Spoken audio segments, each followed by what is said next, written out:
February sucks. Very much so. Let me rephrase that. February has to be improved to suck. It always does, unless you're one of those lucky enough to live where winter doesn't happen.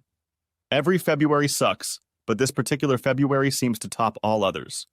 I was thinking about it, sitting on the balcony of my apartment, sipping coffee and smoking a cigarette.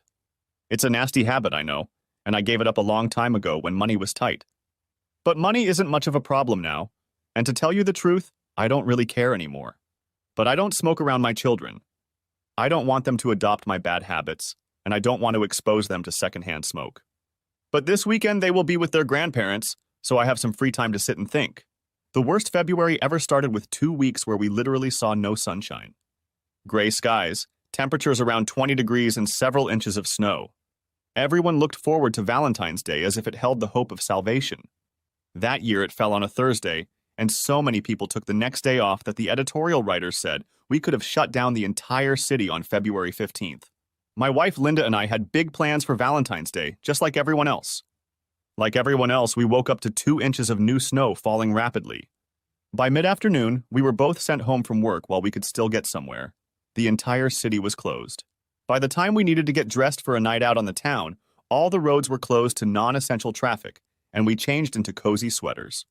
The great Valentine's Day date, movie dinner and dance that was supposed to make up for the previous 2 weeks of unspent atrocity consisted of frozen pizza and Frozen with the kids. The only dance we did that night was Emma and Timmy, ages 6 and 4 respectively, dancing in their bedrooms to the protests of, "You know there's no school tomorrow." When the kids were asleep, I held out the wine glass to Linda, sighing as I did so. "I'm sorry, honey," I said. "It wasn't supposed to turn out this way." "It's all right, Jim. It wasn't your fault, and it was fun to anticipate what you had planned for us. Plus, for that matter, I got a new evening gown," she said in response. "Which I haven't seen yet," I told her. "You know the rule. You don't see it until you take me outside in it," she said, raising her eyebrows. I stared at her, trying to imagine what she bought and how she would look in it.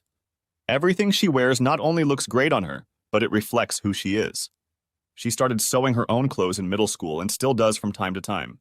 She also sews many of the outfits for Emma. Anyone lucky enough to see her dressed up would think she was the most attractive woman in the room, but couldn't understand why, because there were more beautiful women there. I looked at the diamond ring I'd put on her finger almost 10 years ago, and it sparkled in the firelight. "Thank you for saying yes, Linda. I love you." I raised my glass. "To us. I love you too." "Here's to us," she replied with a smile. We sat in silence for a while. "Linda, I'm sorry I've been acting like a bear these past few days," I said. "You and the kids haven't done anything, and you deserve better from me. It's just this damn February, and it's—" "I know, Jim," she said quietly. "I'm sorry, too. I've been just as bad. I think bears hibernating is the right idea. We really should hibernate until spring. We've all been on edge, even the kids. The people at my job are much worse than you are, though." "What's it like at your job?" "Same thing." "Well, look on the bright side, Jim. We have each other, we have our kids, we have our house, we know where we're going to eat." "Yeah, at the Wendy's," I said with a chuckle, remembering our first date so long ago. It was our standing joke.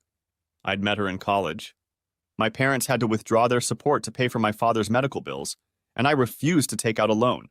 So after paying for tuition and books, I literally had no money. Linda was a little better off and offered to buy me a drink or go to Holland, but I wasn't satisfied with that, so I saved up to take her somewhere nice. She said I was being silly and stated that the goal was to spend time together and get to know each other better, and we could do that at the Wendy's. So we went there and the rest is history. We have since moved on to a different grade, but we still go to Wendy's from time to time for old time's sake. "Seriously," I said. "How do people get through times like this if they don't have love?" "Sometimes not." Linda shuddered.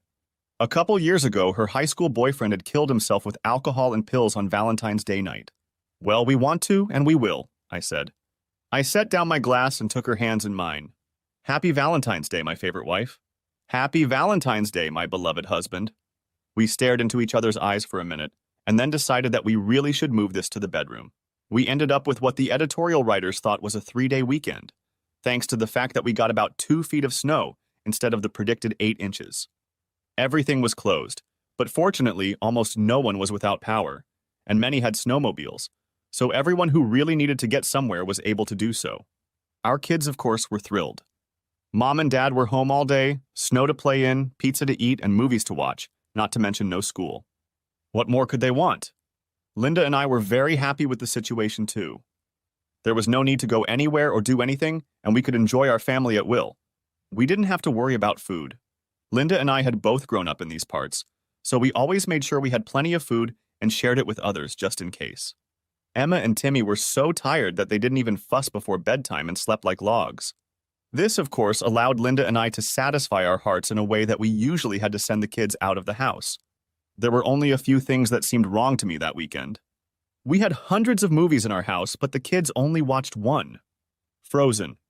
Over and over and over and over again. Okay, it's a cute story. It has some good songs in it, but enough. And Linda still couldn't model a dress for me and wouldn't even let me look at it. Taking me outside means going out, not in, she said, smiling coquettishly. What if I promise to rid you of it? Is that close enough? I asked. Nice try, but no cigar, she said, unwilling to budge an inch.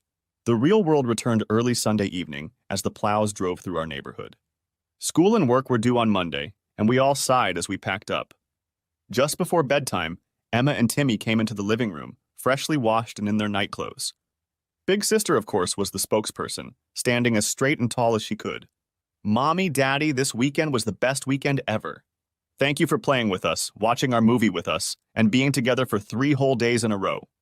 We love you. With those words, Daddy's girl climbed into my lap, and Mommy's boy climbed into Linda's. After hugging us with the cutest baby hugs in the world, they switched parents and did it again. I looked at Linda, and her eyes were as moist as mine. We love you too, I managed to murmur. We're so glad you're our children. That night, Linda and I made love until we felt like we were merged into one being. In the morning, we couldn't wipe the smiles off our faces, and neither could the children. In February, however, the harshness of everyday life returned, and the 3-day weekend became just a memory.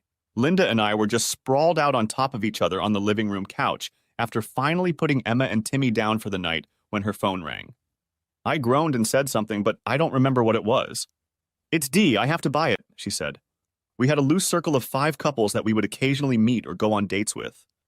We all met as married couples, so there were no awkward when you were single moments. We all had the same ideas about fidelity, that is, you just did it. It just wasn't negotiable. At least that's what I thought at the time. That way, when we went out, we could dance with each other's spouses if we wanted variety, and be assured of our safety. The closest we got was with Dee and her husband Dave. She and Linda were pretty much best friends forever. Answering the phone, Linda made a "I'll be brief" gesture. I could see Linda getting more and more excited as she talked to Dee. She was glowing when she finished talking and fell into my lap. So what was it? I asked. My face reflected her smile. Well, my dear husband, she said with a smirk, I know you think this awful February has gone on long enough. That's for sure, I said, reaching for my glass of wine. Linda grabbed my wrist to stop me and placed my hand firmly on her slender waist. Well, we're here lamenting that not only is this the worst February in the history of mankind, but we have to put up with an extra day, she said. Something didn't fit with the smile on her face, and I told her so. That's because Dee came up with a great idea, she said. The extra day of horror falls on Friday. What if we all get together, get a babysitter for the kids, have a nice dinner, then dance at a nice club, and then get a hotel room for the night? That way we can have a bit of a romp and not worry about getting home and end this horrible month right. I liked the idea, but I had a couple questions. What about getting from the club back to the hotel? Won't we have to drive? I asked. Beat me up if you want, but I'm almost always the one to ask what could go wrong with the plan. That's the best part, Jim, she said excitedly. You know the Madisons downtown? We used to have lunch there, remember?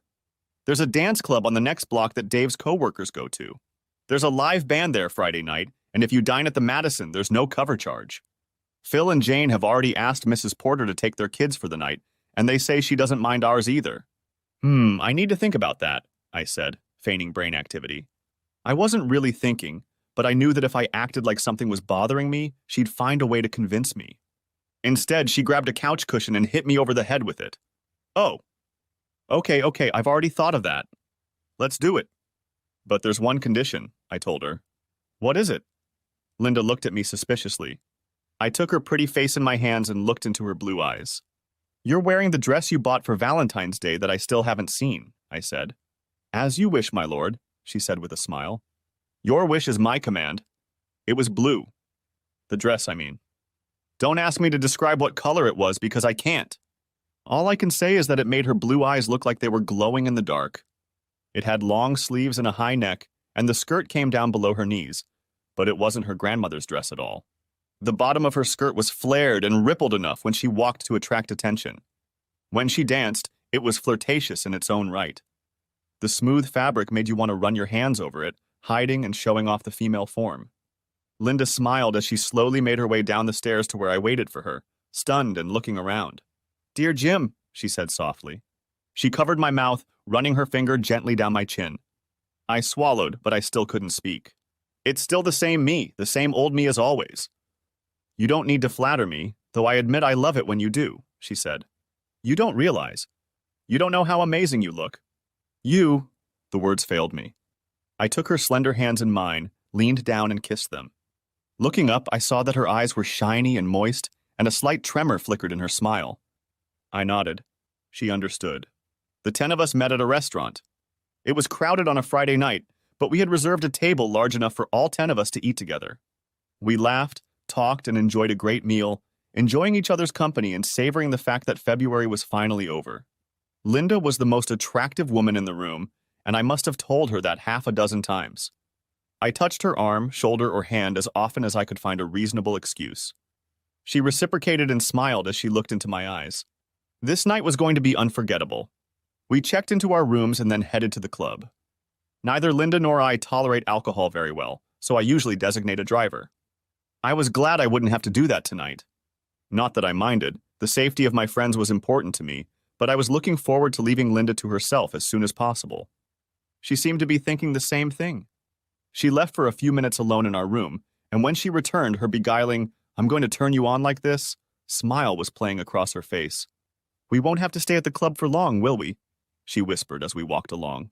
I knew how much Linda liked dancing with our friends, so she could very well have said, "I wouldn't want to wait too long before we were alone together, preferably naked."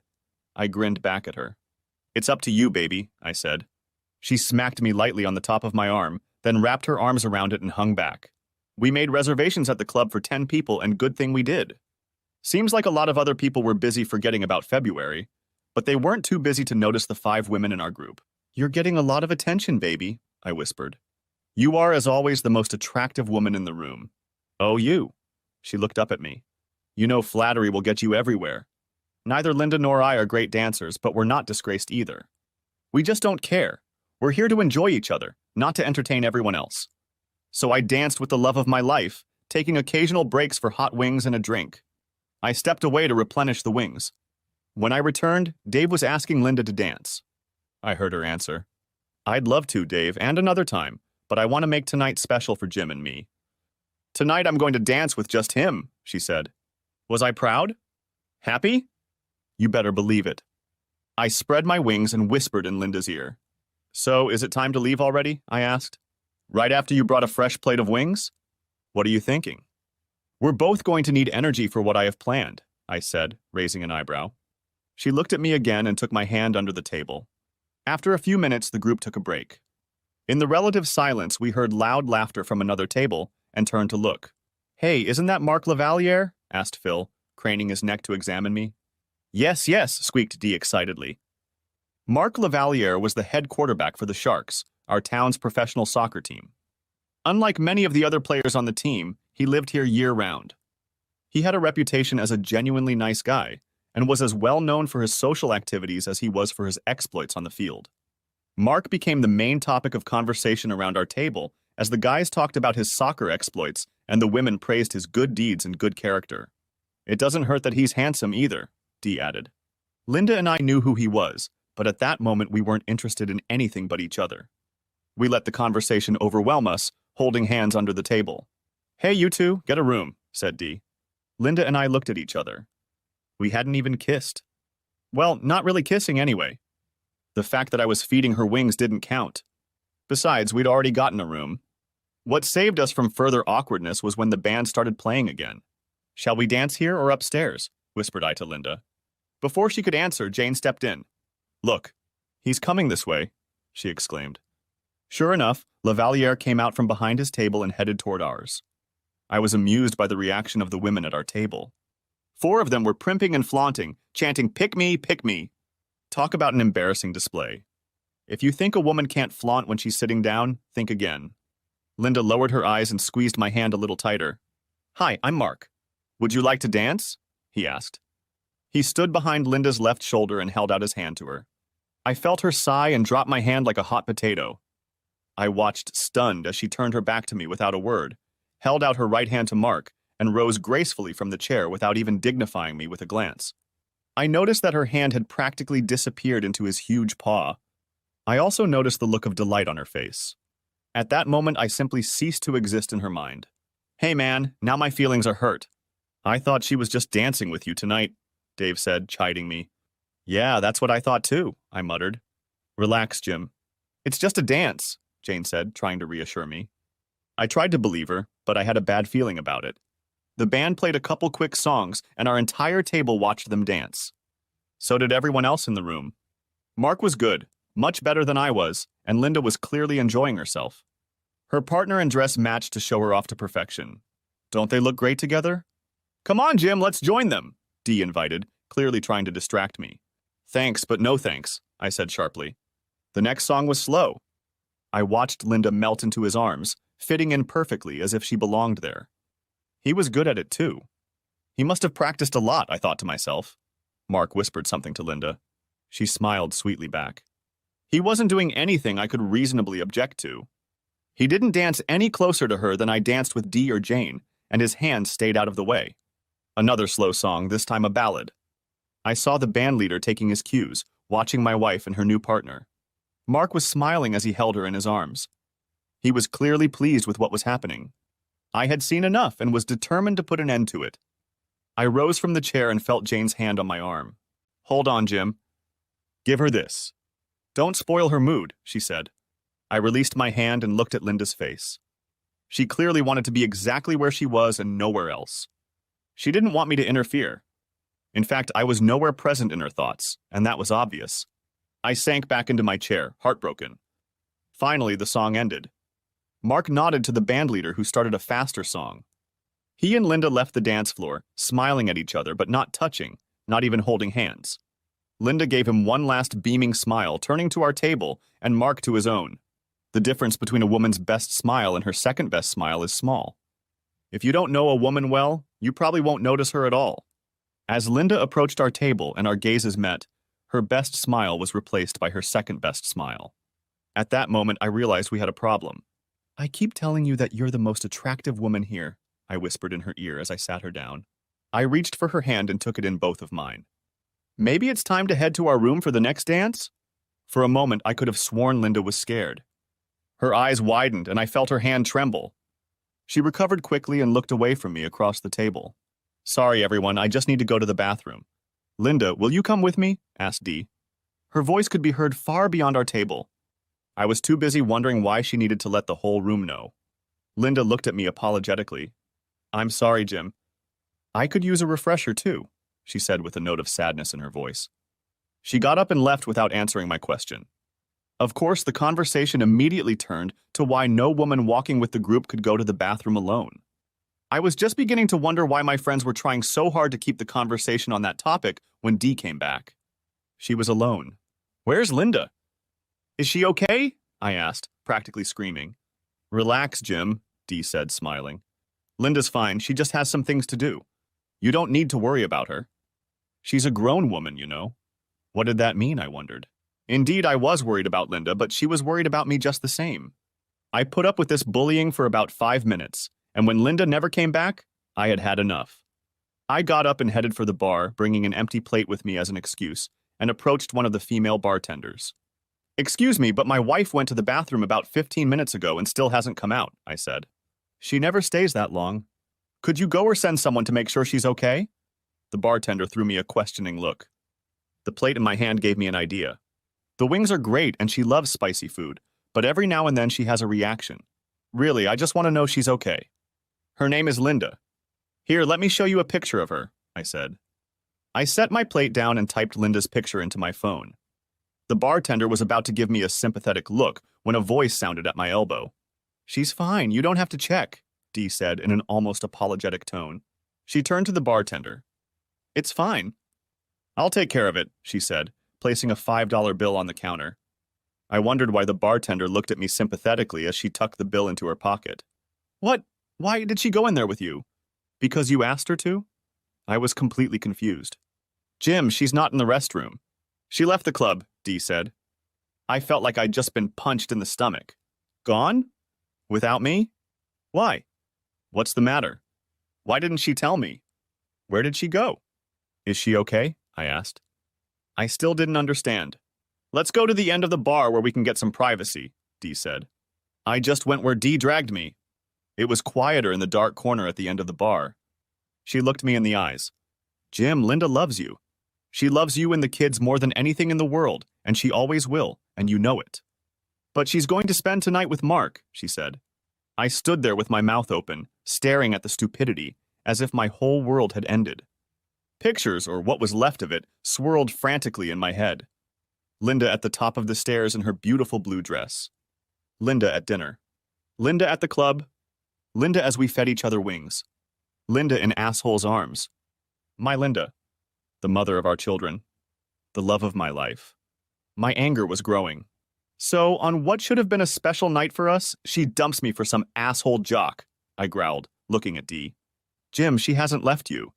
She's coming to your house tomorrow, and you'll have many more special nights together, she said.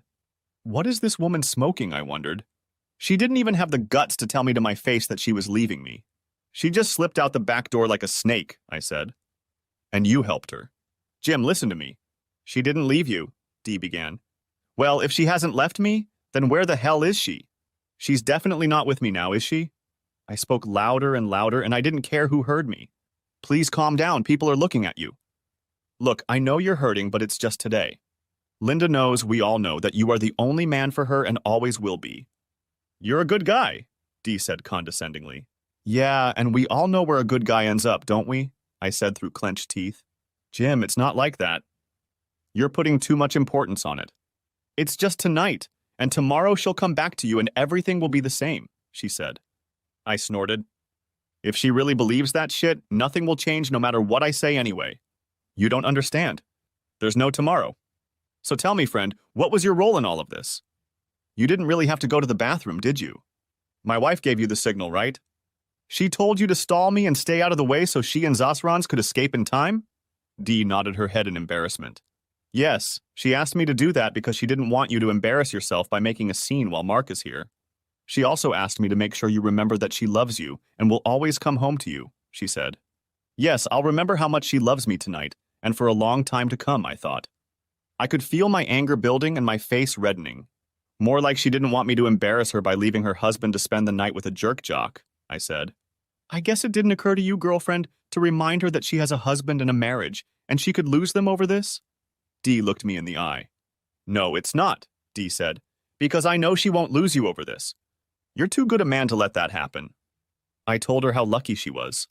She was lucky because the man every woman in this room wanted her. But she's even luckier that she has a husband who loves her enough to get over her resentment and not make a bigger deal out of it than she should. You know she will be willing to do whatever it takes, and for as long as it takes to make it up to you. What if there's no way to make amends? I asked. What if there's no way to make it right? Jim, I know how much you love Linda and how much she loves you. This shouldn't be a big deal. It's just one night, a one-time experience compared to all the years and all the love you two have for each other. It's not a big deal unless you do it yourself. I know it will come home to you, and I know you'll be okay in the end, she said. Dee spoke softly but firmly. All I had to do was not grab the stupid woman and shake her until her teeth gritted for talking such nonsense. She must be living in some alternate universe if she really thinks that way.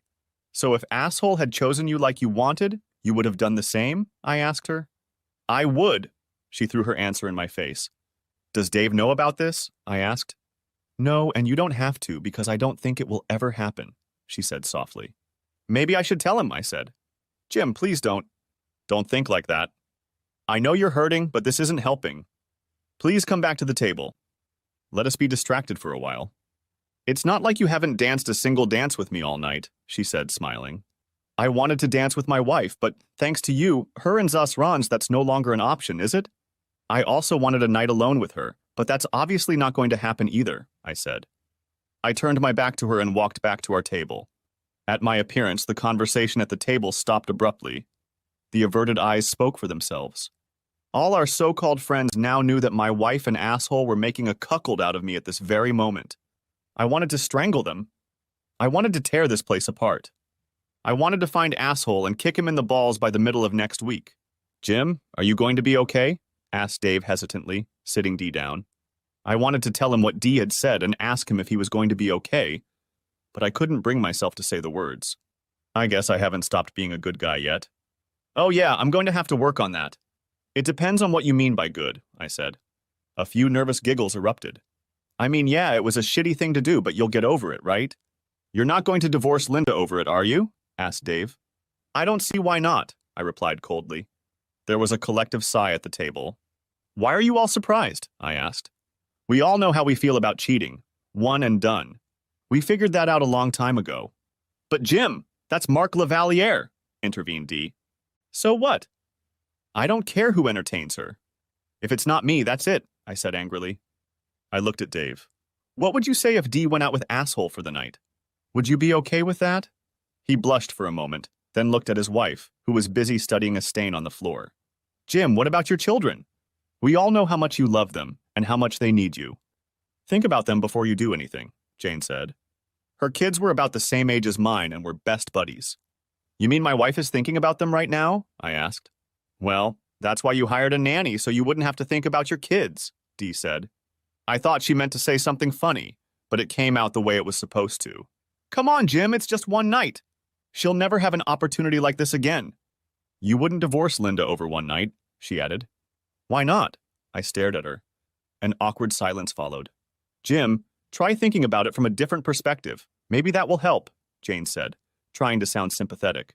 What if the Sports Illustrated cover model in a swimsuit was here tonight? Let's say she picked you out of everyone here to dance with you and then offered to spend the night with you. Can you honestly say you wouldn't have been tempted? Can you honestly say you would have turned her down? The pleading look in her warm brown eyes made her look like an affectionate puppy and usually got her what she wanted. But that wasn't going to happen.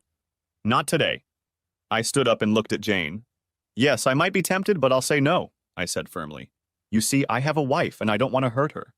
At least until tonight, that's what I would have done. There was deafening silence again.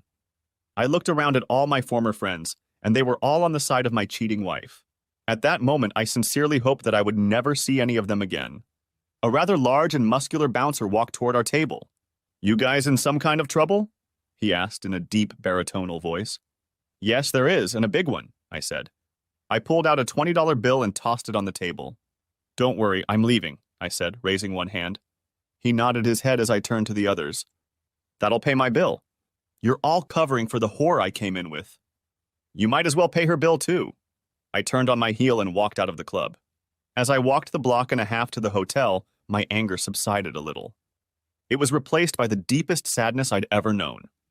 Linda and I were supposed to do this walk together, holding hands, discussing with our friends what they were going to do when they got to their rooms, and they in turn would discuss us. She was supposed to hold my hand like she used to, and press her face into the sleeve of my coat when the conversation got too explicit. Instead, I was alone. Alone, I rode the elevator, trying not to remember what Linda and I had done in the elevators of other hotels. Alone, I entered the room that was to be our suite. Alone, I faced the wreckage of our special night. Alone, I looked into the future, not knowing what might happen. I turned on the light and closed the door behind me.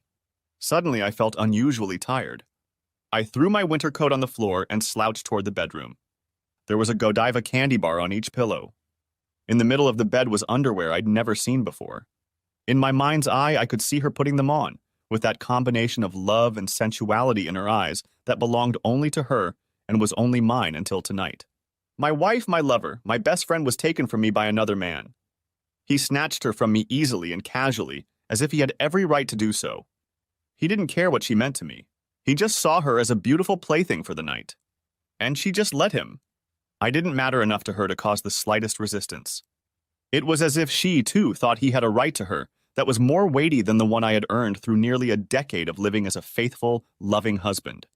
Yes, it was to be just one night. And the next morning, I figured. And what? What would he and that night leave in her heart, mind, and feelings? What could I do that could compare to the hero of the town, the handsome stud Marc Goat Lavaliere, let alone rival him? I stopped crying to wash my face and then gathered our things. I threw the underwear in the trash. They didn't mean anything to me anymore. I went downstairs and checked us out of the hotel. I didn't care how Linda came back. The desk clerk looked puzzled as I went through the checkout procedure. "Is everything all right with your room, sir?" she asked. "The room was beautiful," I said. "Is there anything we can do for you to make your stay here more comfortable?" She replied. "Yes," I thought. "Make asshole disappear into a black hole, never to be seen again. Turn back time and get my wife back." I just shook my head. "No, not really, but thanks for asking anyway," I said quietly. "We just had a sudden change of plans." The clerk looked at me sympathetically, as if she'd read my mind. "Have a nice evening, sir," she said before I left. "Yeah, that's right. Have a nice evening." I got into my car and somehow managed to make it home safely. Everything was churning inside of me, emotions fighting for control. Part of me was angrier than I'd ever been in my life. The other part was sad about the loss of my wife and my family. I walked into the starter house where we lived and noticed how quiet and empty it had become. I took my luggage into the bedroom and sat down, trying to make sense of what had happened. I looked at my phone, hoping to see a text message or something from Linda. I hoped she had come to her senses and changed her mind, but that didn't happen. I laid down on the bed, still in my clothes, and dozed off for a while. It was about 2 o'clock in the morning when I was awakened by the buzzer of my phone. Looking at it, I saw that I had received several text messages from an unfamiliar number. Could it be Linda? I pulled my phone out of my pocket and what I saw made me wince. There was a series of photos and short videos of them having fun. I wondered for a moment how he'd gotten my number, then decided that he must have gotten into Linda's phone while she was in the bathroom and then sent the pictures and video to me. I slammed my phone shut and then an idea hit me. Oh yeah, divorce was no big deal at this point. I was done with Linda now and forever. But the asshole would pay. I swore he would pay for ruining my happy life and my family. I went to my computer and copied the images and videos onto it. Then I wrote a letter to all of our so-called friends, the ones who let her do it, and covered for her when she went off with asshole. I attached the videos and pictures and sent the email with the subject line, "Happy now?" For the next few hours, I worked tirelessly moving all of her clothes and belongings into trash bags and stuffing them into the car. By the time I was done, she barely had enough room to sit and drive. I drove her car out of the garage, changed the code so she couldn't get back in, and took the garage door opener out of her car. I wasn't finished yet and turned to everything that reminded me of our marriage. The portrait hanging over the fireplace, our wedding album, her wedding dress, the bride and groom's glasses on the mantel, the crystal vase at the opposite end of the fireplace, the things she loved, everything. By the time I was done, the house resembled a war zone. Shards of portraits, stuff, shards of glass and silk were scattered everywhere. At one point, I felt like taking a shit, and then another thought came to me. I took off my wedding ring and threw it down the toilet along with my urine and feces. I almost flushed it right then, but another thought came into my head and I decided to wait. I was mentally exhausted, body running on adrenaline as I sat down to get a cup of coffee. I heard something hit the door and realized it was the morning paper. I hadn't realized I'd been doing it for so long. I opened the door and picked up the paper and sat down at the kitchen table again. The next shock I got was when I opened the paper and saw a teaser about the butt. I turned to the sports section and there were giant headlines. Who is Marc Lavaliere's new girlfriend? What? Under the caption was a series of color photos of asshole and Linda leaving the club. The only thing I could assume was that some paparazzi had spotted them and snapped a picture of them leaving the club. Linda clutched at his arm, as she usually did with me, and looked at him with adoration, just as she had once looked at me. One of the photos showed them kissing before she nonchalantly climbed into his Jaguar. My humiliation was complete. Now the whole damn town knows about it.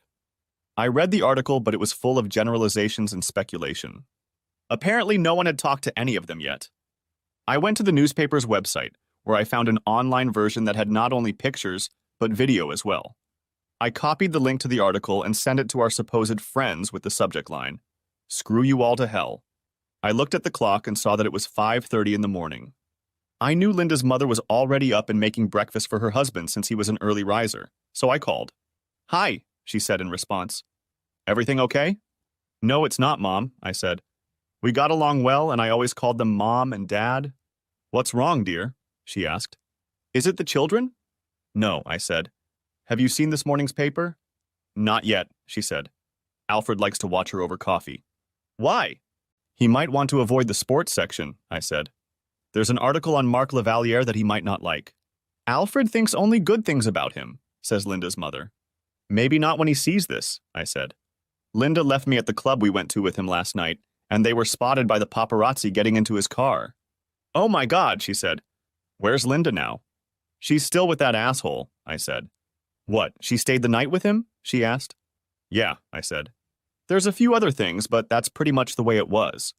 I don't know when or if she'll come back, but I can't keep her here. If she ever comes back, I'll kick her out and she'll need somewhere to stay. All right, she said. Alfred won't be happy about it. I'm not thrilled about it either. Is there any way to overcome this? No, Mom, she didn't, I said. She deliberately turned her back on me and went off with him. And our so-called friends covered for her. I'm so sorry, Jim, she said. We raised her better than that. Of course, she can stay here if she needs to. But what about the children? They're at the babysitter's for the night, I said. I may have to ask my in-laws to watch them for the rest of the weekend. Okay, she said. Let me know if there's anything I can do to help, Jim. Thanks, Mom, I appreciate it, I said. I had another idea, so I went back to the computer. I grabbed the link to the asshole article and opened Linda's Facebook page. We had no secrets from each other up to this point, so I was able to log in as her. I posted the link on her page with the caption, "Guess what? I made it to the front page of the sports section. Went on a date with her lame husband and ended up spending the night with a real student. Lucky me. I figured it would get some tongues wagging, but I wasn't done. I found the email address of the reporter who wrote the article. I figured I had already been humiliated in front of the world, so I threw caution to the wind.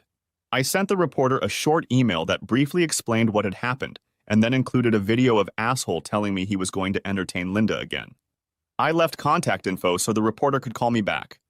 I sent the email and burst out into an evil laugh worthy of Snidely Whiplash. At 8 o'clock, I called Mrs. Porter and asked if it was okay if my parents picked up the kids that morning. She assured me that it was, and asked if I had seen the sports section of the newspaper. Yes, I said. Was that really Linda? She asked me. Unfortunately, yes, I said. That's why I'm going to ask the parents to take the kids. I don't want them here when she comes back. Is she still with him? She asked, shocked. Yes, I said. And I'd appreciate it if you didn't say anything about it to the kids yet. I understand, she said. I'm sorry, Jim, you don't deserve it. Thank you, I said and ended the call. The next call was to my mom. Jim, is everything okay? She asked, picking up the phone. Your father just read the paper, and he should be tying his tie right now. Is it really Linda? Yes, that's right, Mom, I said. She's still not home. Could you pick up the kids from Mrs. Porter's house this morning? I think they should stay with you for the rest of the weekend. It's not going to be pretty here. Of course, son, she said. I understand all that. What are you going to do?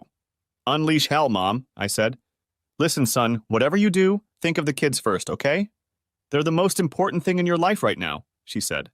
I know, Mom, I said. But thanks for reminding me anyway. And thanks for picking them up and letting me stay with you. We finished talking and I grabbed a cup of coffee. I felt like smoking a cigarette, but I fought the urge and kept walking. Around 9:30, my cell phone rang. I saw that it was Dee and answered it. What? Bellowed I. Jim, it's just me, Dee, she said. I know it's you, I said. What the hell do you want? Jim, I saw this morning's paper and I wanted to apologize. I had no idea it would be this bad, she said. What the hell did you think was going to happen? I asked. My wife left with a star soccer player, a known hero in the community after a night of dancing. Of course you knew someone would be following him. And by the way, it's much worse than that, I added. What do you mean? She asked. You'll have to wait and see. By the way, have you looked at Linda's Facebook page? I asked. No, I haven't, she said. Why? Take a look, I said. Have you looked at your email? Not yet, she said. I always like to have my morning coffee first. Well, the answers to your questions are right here, I said. I hope you're happy as hell. I ended the conversation before she could say anything else, but I assumed she'd call back. After that, I got a few more calls. One was from Jane, who really didn't like the video and photos sent by Zazranets. Why are you so surprised? I asked. I never thought he would actually do something like this, she said. What do you mean, entertaining my wife or sending pictures and videos? I asked. Some pillar of society, don't you think? Jim, what are you going to do? she asked. What do you think? Asked I. You should all be very happy. Now say goodbye. And bugger off. I ended the conversation and sat down to drink my coffee, but then the phone rang again. I didn't recognize the number, but I answered it anyway. Mr. Thomas Carlyle? A woman's voice asked. That's him, I said. Mr. Carlyle, this is Audrey Tanis from the Daily Record. I received an email and video from you. Is your wife the same woman seen with Marc Lavaliere last night? She asked. Yes, that's the one your photographer captured with Zosrans last night, I said. Who? She asked. Sorry, that's just what I call him, I said. I see, she said. And you say the woman he is with is your wife? She asked. My soon-to-be ex-wife, I said. So you're getting divorced over this? She asked. Absolutely, I said. You said there were other videos and some pictures in your letter? She asked. Yeah, I said. Would you like to see it? I would, she said. If we use either one of them, we'll weed out all the bad stuff. Can we get together sometime and discuss this? If we can, I'd like to know your story. What the hell, I thought. Sure, I said. But I'd like to wait until she gets home first. She's not back yet? Asked Audrey. No, it isn't, I said. Okay, look, why don't you give me a call when you can meet with me and we can talk things over, she said. Sure, I said. We ended the conversation and I put my phone back in my pocket. Curious, I went to her Facebook page and saw several comments on the post I had posted earlier.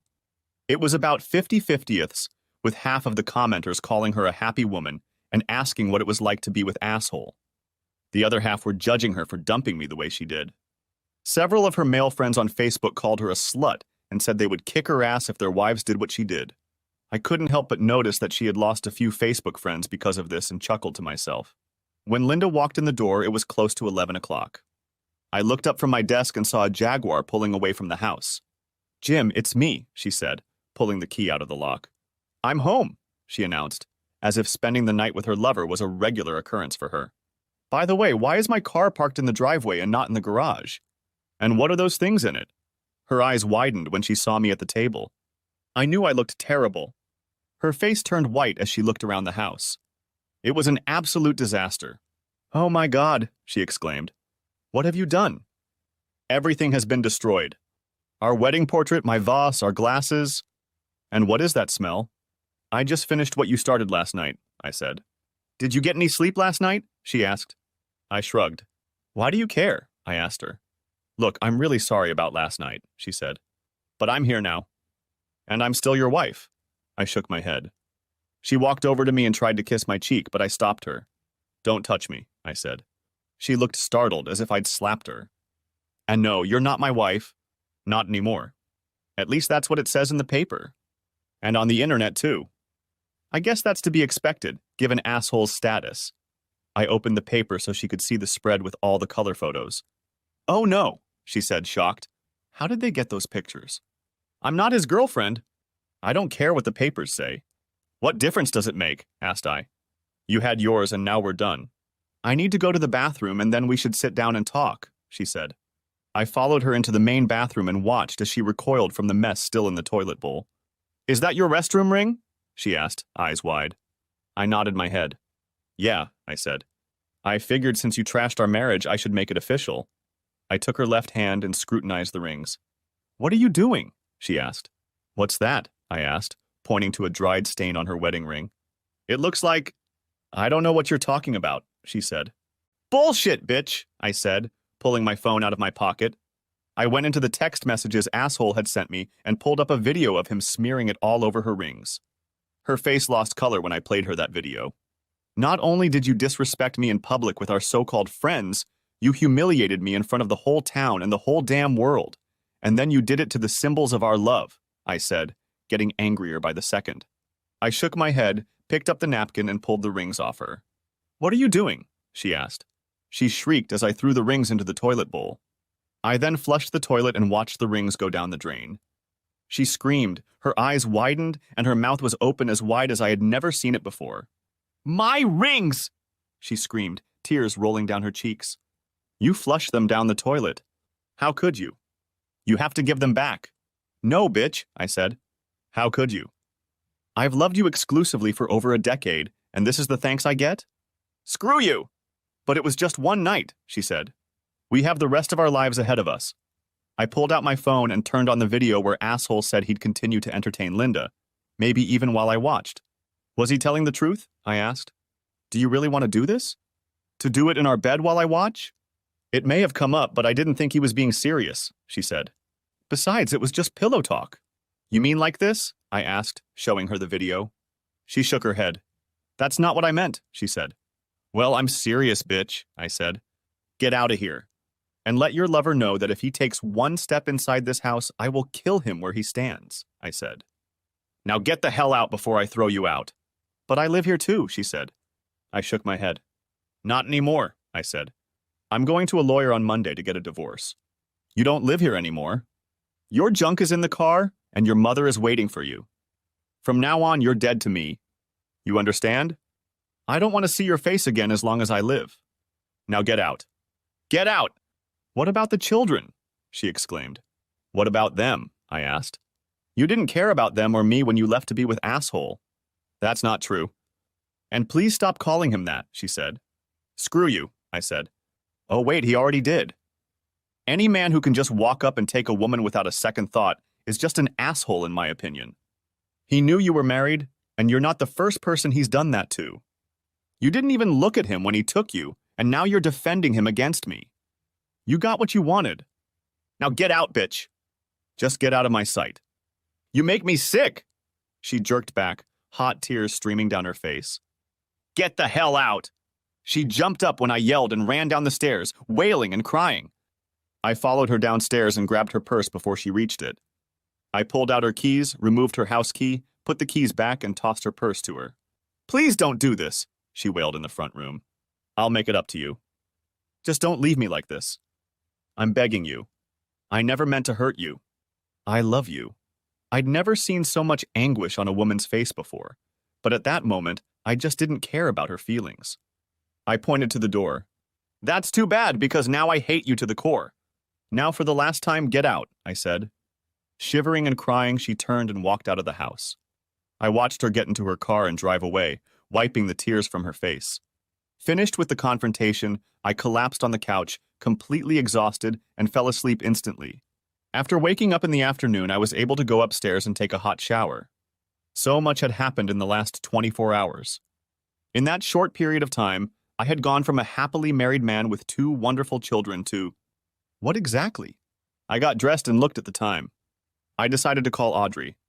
It surprised me that she answered on the first ring. Audrey, this is Jim Carlisle, I said. Good afternoon, Mr. Carlisle, she said. You speak a little better. Well, I got some sleep, so I feel more rested. Is it too late to meet you this afternoon? I asked. Not at all, she said. A reporter's job never ends, you know. I grinned. Listen, it's getting close to dinner time. Would you mind meeting me somewhere? Maybe someplace quiet where we can talk?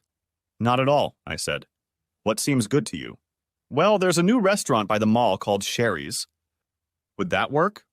I've been there and it's pretty quiet. We can talk without interference, she said. Yeah, I know the place, I said. I'll meet you there. We finished talking, and I made another call, to my mother. I wanted to talk to the kids to make sure they were okay. They were busy watching Frozen, again, but interrupted the movie to talk. Where's Mom? Asked Emma. She's staying with her mother for now, I said. Why doesn't she stay home with you? She asked. We're working out some issues, I said. That's okay? I'm sure you'll see her soon. Listen, I need to meet someone, but I'll call you later, okay? Okay, Daddy, she said. Bye. My heart was breaking. Linda and asshole had not only ruined my marriage, they had ruined my children's lives, and for that I would never forgive them. Sighing, I left the house and drove to Sherry's. When I got there, I was escorted to a table in the corner where a young, pretty brunette was sitting with an open laptop. She looked up as I approached, stood up, and introduced herself. We each placed our order, and the waitress stepped away from the table. Mr. Carlisle, she said. Nice to meet you. It's a pleasure to meet you, Miss Tannis, I said. Please call me Jim. Thank you, she said. And please call me Audrey. I want to start by apologizing to you. Apologizing? I asked. For what? Well, those are my pictures in the morning paper, she said. Did you take them? I asked. She nodded her head. I was at a club last night with my girlfriends, she said. Girls' night out. We were just blowing off steam, and I happened to notice Marc Lavaliere. I saw him walk over to your table and go back to the dance floor with that woman. From the way they were acting, it didn't occur to me that she might be married. When they left the club, I followed them outside and took some pictures and video. The pictures you saw in the paper don't compare to what I captured. Oh my God, I said. I have the whole tape and I can give you a copy if you want, she said. I filmed it with my camera, so it's okay. Would you like to see it? Why not, I said. She handed me the tablet and turned on the video. I saw Linda and Asshole walk into the parking lot, their hands intertwined like Linda and I usually did. When they got to his car, he turned her around to him and they started kissing. Looking at it, no one could have guessed that she was married to someone else. When the video ended, I gave her the tablet back. Like I said, I'm really sorry about what happened, she said. I quickly gathered up a few things and sent them to the paper, and then I went back to the house.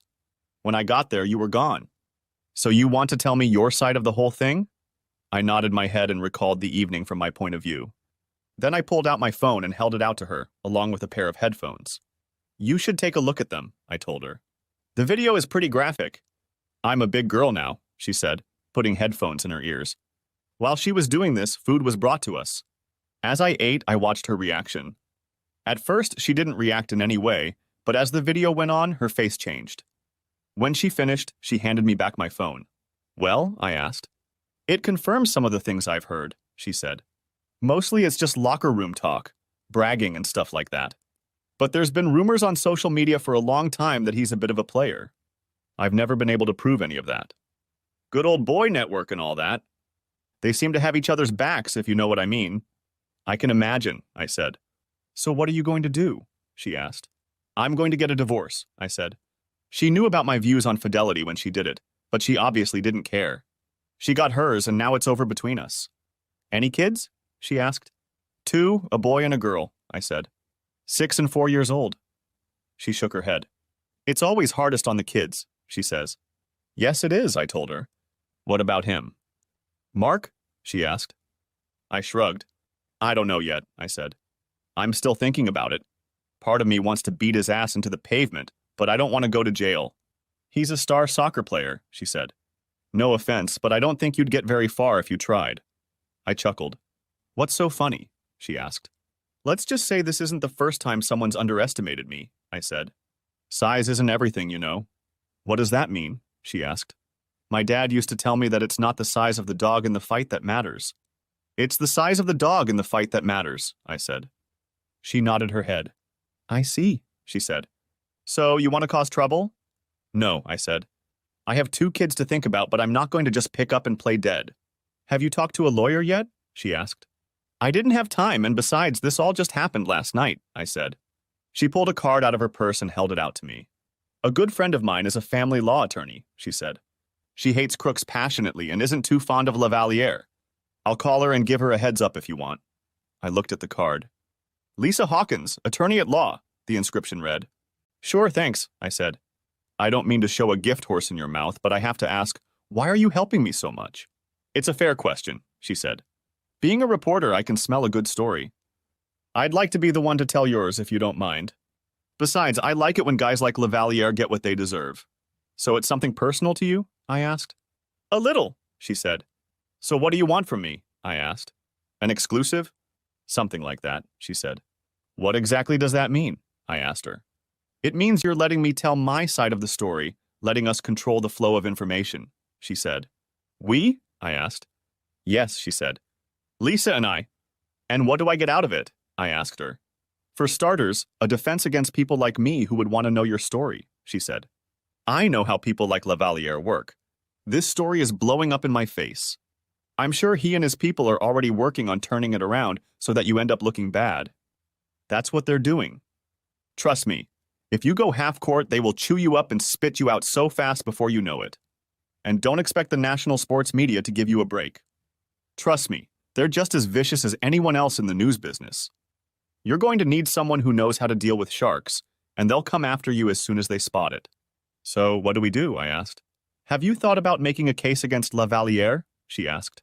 Yes, I've thought about that, I said. I've thought about a lot of other things too. All right, she said. Let me take a little time and see what they're going to do. I'd like to publish a short note in tomorrow's paper that you're considering legal action for the destruction of your marriage and your family. Would that be okay with you? I pondered her question for a moment before answering. I knew she was right, and I also knew that it wouldn't be long before Linda's identity would become public.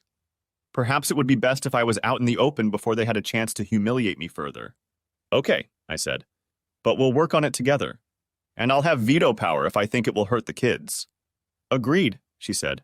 I'll make some calls and we'll get into action. By the way, you should know that the local news stations will be covering this tonight. I've already been contacted by several of them. What did you tell them? I asked. I haven't said anything yet, she said. I wanted to talk to you first. I appreciate that, I said. We finished our meal and said goodbye. I hoped I was doing the right thing. Looking at the time, I decided to go over to the kids' house and talk to the parents about the whole mess. Checking my phone, I saw that there were no calls or messages from Linda. I got to my parents' house and went inside. My children ran up to me and I hugged them tightly and kissed them. Where's Mom? Emma asked. She's with her parents, I said. Why? Asked Emma. She has some things to take care of, I said, not wanting to give away too much and too soon. My folks came into the room and we cuddled for a bit before sitting down. Are you okay, son? My father asked. I shook my head. Not really, Dad, I said. I'm better than I was, but it's still hard. I understand, he said. Just then the news came on the television. My father is a news buff, so he turned on the TV and we sat and watched the reports, despite the objections of the two children who thought it was boring. However, a few minutes after the program started, something happened that caught our attention. And now on to our Talk of the Town segment, the male anchor said. The Daily Record reported this morning that star soccer player Mark Lavaliere was spotted leaving a local nightclub with a new girlfriend. A video published by the newspaper shows them leaving the club and getting into his car. The scene switched to a short video that had been posted online earlier that day. Linda and Asshole were clearly seen walking hand in hand, and she was easily recognizable as she turned around to kiss him. Daddy, why is Mommy kissing that man? Asked Emma, shocked. Is he her boyfriend? Just watch the news, Emma, I told her. Timmy didn't understand everything his sister was saying, but it was clear he wasn't happy. The anchor continued.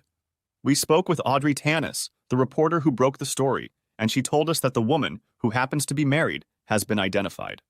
Tanis said her husband did not authorize the release of her name. We reached out to Lavaliere and Sharks Management but received no comment.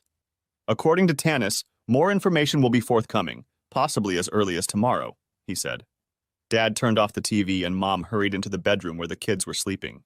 Come on, kids, she said, ushering them into the other room. Dad turned to me. What are you going to do, son? He asked. I'm getting a divorce, Dad, I said. He nodded his head. I don't blame you, he said. You know it probably means she gets the kids and you lose everything financially. Maybe, I said. But there's no way I could live with her. Not after this. By the way, I talked to the reporter who broke the story. Yay? He asked. Yes, I said. She offered to tell me everything and help me out. The next few days aren't going to be much fun. This is just the beginning. When this all hits the media, it's going to be a circus.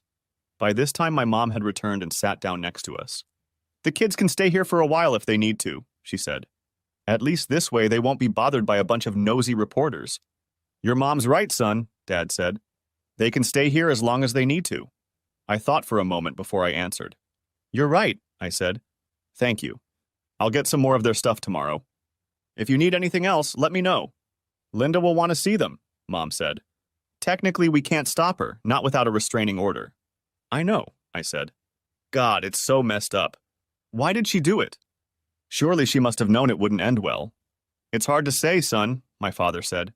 You do what you have to do. We'll help in any way we can. Just don't do anything stupid. Thanks, Dad, I said. We hugged and I went to the kids. Little Emma came up to me with tears in her eyes. Are you going to get a divorce? She asked. I couldn't lie to her and pretend everything was going to be okay. I guess so, honey, I said. But remember, no matter what happens, we all love you very, very much. I hugged her and she cried on my shoulder. Damn you, Linda, I thought. Damn you, bastard. After spending some time with the kids, I went back to the front room. I have to go, I said. I need to clean the house a little. My mom came out with a dish of lasagna. Take this with you, she said. You need to keep your strength up. Thanks, Mom, I said, taking the dish. I love lasagna, and Mom's lasagna was the best lasagna I had ever eaten. We said our goodbyes and I headed home. When I got home, I put the lasagna in the fridge, then checked Linda's Facebook page and saw that the post was still hanging. By this point, it had been viewed by over 500,000 people and several comments had been left. Most of them were negative, with the kindest ones calling her a whore. I also noticed that she had lost almost 3/4 of her friends. I smiled to myself and shut down the computer. I had cleaned up after the night's rampage and was getting ready to heat up the lasagna my mom had given me when I heard the doorbell ring. Shit, I thought. I went to the door and looked through the peephole. It was Dee and Dave. What the hell did they want? I opened the door slightly. What the hell do you want? Growled I. They both jumped back in shock. Can we talk, Jim? Asked Dee. Please? Why? I asked. Because we're friends and we're worried about you, she said. I snorted. Friends? I asked. With friends like you, who the hell needs enemies? Please, Jim, can we come in and talk for just a minute? Pleaded Dee. I thought for a moment, then decided to let them come in. They looked around, shocked. All of Linda's things were gone, but what was left of the destroyed wedding portrait still hung over the fireplace. So, what do you want? I asked, pouring myself a cup of coffee. I didn't offer them anything, and I could tell they noticed that. However, they didn't say anything. Jim, first of all, we want to apologize for last night, Dee said. I saw the video you emailed us and read the report. We didn't know it was going to be that bad, and we just wanted to apologize. You didn't know, did you? I asked mockingly. But you knew she was married last night when you practically pushed her into his bed, didn't you? Yes, it is, Dee said. What's more, Linda knew she was married when she left with him, I added. The simple truth is that neither of you cared. Not even Linda. You all knew she was married, but none of you even thought enough of me to try and stop her. You couldn't put it between her legs fast enough. You couldn't? They looked at each other in shame. All that shit about one and done doesn't mean shit, right? I asked. Probably not, Dee stammered. You know, Linda's really upset right now. We're really worried about her. All she does is lay on her mom's bed and cry. I'm afraid she's about to have a nervous breakdown. I walked over to the bookcase and pulled a thick dictionary from the shelf. I tossed it onto the coffee table. The noise it made as it fell made them both jump. You want sympathy? I asked. I nodded my head toward the dictionary. Look between shit and syphilis and you'll find it there. You won't get it from me, and neither will she. They looked at me, shocked. My God, that really destroyed you, didn't it? Asked Dave. You don't understand shit, I said. I'm just about as close to tipping my hat at someone right now, I said, holding my thumb and index finger 1/32 inch apart. Other than the fact that I don't own a gun, the only reason I haven't is because someone has to think about the kids. God knows neither you nor Linda thought about that last night. So it's true that you flushed your rings down the toilet and told her she was dead to you, Dee said. I nodded my head. Yeah, I said. She messed up our marriage and I just finished what she started. And what are you going to do now? Asked Dave. There should be no doubt about that, I said. Thanks to all of you, I've been humiliated in front of the whole damn world. This article has already gone viral and has racked up at least 1 million views. Anyone who knows Linda can clearly see that it's her. So I have no choice. I have to divorce her nasty ass. I looked at Dee. And you'll be named too, I added. Me? Asked Dee. Why? Because for all practical purposes, you helped her destroy our family, I said. That's the same as being an accessory to a crime. You could have stopped her, but you consciously chose not to, and then you tried to justify what you did to me. By the way, have you told your husband about what you told me yet? Dave looked at her, frowning his eyebrows. What did you say to him? He asked. She looked down at the floor, her face flushed. He looked at me before he spoke. What did she say to you? She told me that if Asshole had approached her instead of Linda, she would have gladly done the same thing Linda did. And was very proud of it, I said. Angry, he turned to her. Is that so? He asked. We'll discuss it when we get home. She looked at me angrily. I asked you not to tell him, she said. I shrugged. That's too bad, I said. I think your husband deserves to know what kind of woman he's married to, don't you? So that's it then? She asked. Quite, I said. They got up to leave, but Dee made one last attempt on Linda's behalf. I understand if you don't want to be friends with us anymore, she said. But can't you find it in your heart to forgive Linda just this once? She really loves you, doesn't she? I shook my head. Are you really that fat, Dee? I asked. No, I can't forgive her. And I never will. She destroyed me with her betrayal. And you helped her. I can never look at you the same way again. She nodded her head and looked depressed. Okay, she said quietly. If anything, I'm sorry. I said nothing, nodding my head. Yeah, I thought she's sorry. Dave held out his hand, then thought for a moment and yanked it away. I'm sorry too, he said. We're all sorry. I guess I'll see you later. I hummed in response, not wanting to say anything to my former friends. I watched them walk away, Dee wiping the tears from her face. I closed the door, locked it, and went into the kitchen to get dinner. After that, I laid down on the bed in exhaustion. I fell fast asleep. The next day I got up, did my morning ritual, and grabbed a newspaper from the porch before making coffee. I looked at the large cast-iron skillet Linda had on the stove and considered making scrambled eggs and bacon, but changed my mind. After devouring a bowl of cereal and a slice of toast, I opened the newspaper and turned to the sports section. Cheating husband considering lawsuit against Sharks, tight end Mark Lavaliere, read the large headline. This has to be good, I thought. Audrey did an excellent job of retelling what I had told her the day before. I noticed that she'd avoided my name, saying I'd spoken to her on condition of anonymity. The man, who identified himself as the woman's husband, also provided a video that clearly shows a relationship between the woman, who he said was his wife, and Lavaliere, the article states. According to the husband, his wife's friends allegedly helped her escape with Lavaliere.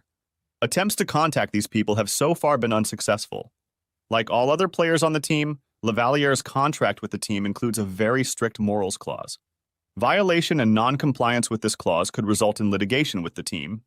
We reached out to team management and Lavaliere for comment. We received no response from the team, and Lavaliere simply said, "No comment," the article concluded. Satisfied, I closed the paper and sipped my coffee. My phone buzzed, and I looked up to find a message from Audrey. "Hope you read the paper this morning," the message read. I replied, "Yes, it is." "Great article." "Thanks," I wrote back. I received another message, "YVW, you're welcome." It was followed by another, "Expect a call very soon." TTFN. I thanked her again and put the phone back in my pocket. Sure enough, a few seconds later it buzzed. I looked and saw that I was getting a call from an unfamiliar number. I answered, wondering who it could be. "Jim Carlisle," I said. "Mr. Carlisle, this is Lisa Hawkins," said a friendly female voice. "I got your number from Audrey Tanis and wanted to call you. I hope I didn't catch you at a bad time." "There are no good times these days," I said. "But I'm glad you called, Miss Hawkins. What can I do for you?" "Well, more like what I can do for you," she said. "For starters, just call me Lisa." "Okay, Lisa," I said. "And please call me Jim." "Thank you, Jim," she said. "Audrey told me about you last night, and I wanted to contact you after you read her article." "I assume you've read it." "Yes," I said. "And I thought she did a pretty good job." "I thought so too," she said. "Look, Jim, I'd like to represent you if you don't mind. Is it true that you're considering legal action against Lavaliere and the team in addition to divorcing your wife?" "Yes, it is," I said. "Well, you're in luck," she said. "Not only is adultery a permissible ground for divorce in this state, but it's against the law, even though it's not enforced. And suits for alienation of affection are also allowed in this state. I think you have a very strong case. I understand you have children?" "Yes," I said. "Two, a boy and a girl." "Will you seek custody?" she asked. "Absolutely," I said. "It might be a little complicated, but we can certainly ask for it," she said. "Look, I'd like to start putting the case together today. I'd like you to bring everything you can regarding your finances and any evidence you have of their affair. Can you meet me in my office tomorrow morning, say 8 o'clock? "Yes," I said. "I can do that. What about the fee? Don't you need an advance or something?" "Usually, yes," she said. "But in any case, I'm willing to do it pro bono, for free, for you." "Thank you, but why would you want to do that?" I asked. "I'll tell you someday, just not now over the phone," she said. "Okay," I said. "One last thing, Jim," she said.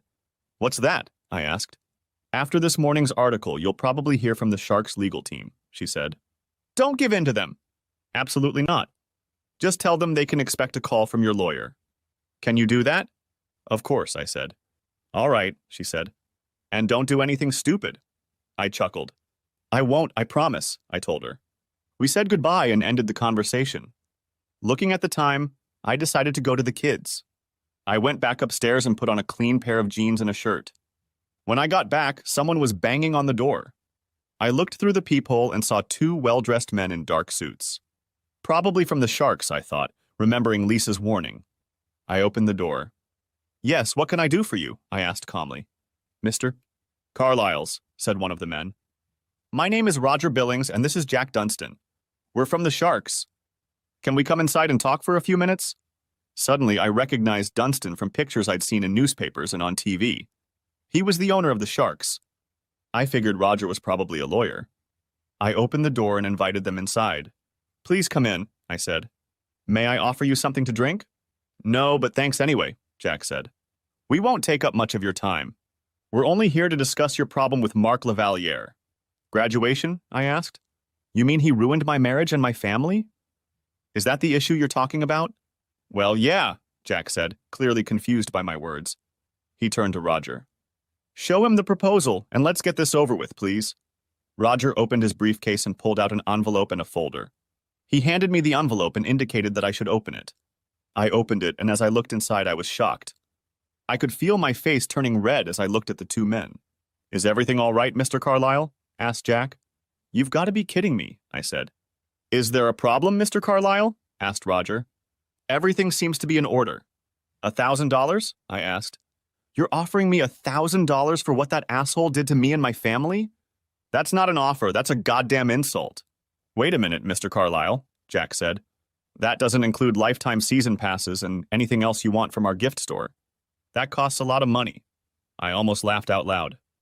And this is in exchange for what? I asked. Roger opened the folder and showed me the unsigned document. According to this document, we ask that you not file a lawsuit against the team or Mr. Lavaliere, he said. I looked at the document and couldn't believe what I read. And you won't do anything to Lavaliere? I asked. What about the morals clause in his contract? Roger shrugged. Listen, Mr. Carlyle, Jack said. Boys will be boys. Mr. Lavaliere is a respected member of the team with a very high standing in the community. All we're asking you to do is reconsider the decision to prosecute. We don't want anyone's reputation tarnished. Surely you can understand that. As far as I'm concerned, Lavaliere ruined my marriage, I said. And he's already ruined my reputation. Articles and pictures of him with my wife have already circulated. What about my two children? How are you going to make up for the loss of their mother and family? Do you think season tickets and flashy clothes will make up for it? What do you want us to do? Asked Jack condescendingly. Oh, I don't know. Maybe you can entertain my wife or turn back the clock to Thursday and keep asshole from meeting her for the first time, I said wryly. Better yet, why don't you kick some balls around the soccer field a few times? Live on the air. Hell, I'd even pay to watch that. Both men looked at me, shocked. We can't do any of that, Mr. Carlyle, said Roger. Perhaps you'd like to make a counteroffer? You will listen to my attorney. This meeting is over. Please leave. They looked at each other, then stood up. Jack held out his hand to shake mine, but I didn't take it. They nodded their heads and walked out the door.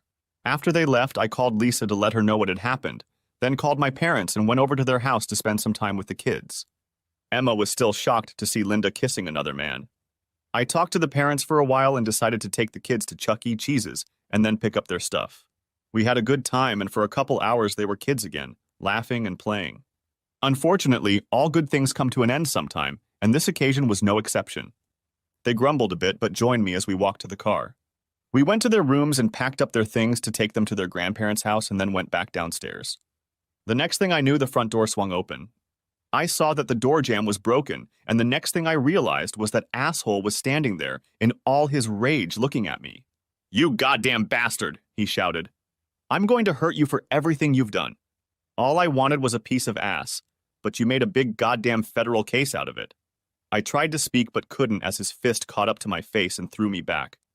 After the stars disappeared from my vision, I realized that I needed to find something to defend myself, as I knew it wasn't going to be all about fists alone. I was filled with rage, and I remembered the iron skillet on the stove. He fell to the floor and I dropped the frying pan, but my rage didn't subside. Drop the frying pan, sir, the man said. I let go of the cast iron skillet and turned around, hearing it hit the floor. Stay where you are, hands behind your head. I obeyed the policeman's order and put my hands behind my head. He put my hands behind my back and handcuffed me. After making sure I was no longer a threat, he lifted me to my feet. Officer, he broke into my house, I said. I know, he said. Your neighbor across the street saw him kicking in the door and called 911. I got here as fast as I could. Are you okay? Damn, was I really that fast, I asked myself. My face hurts like hell, I said.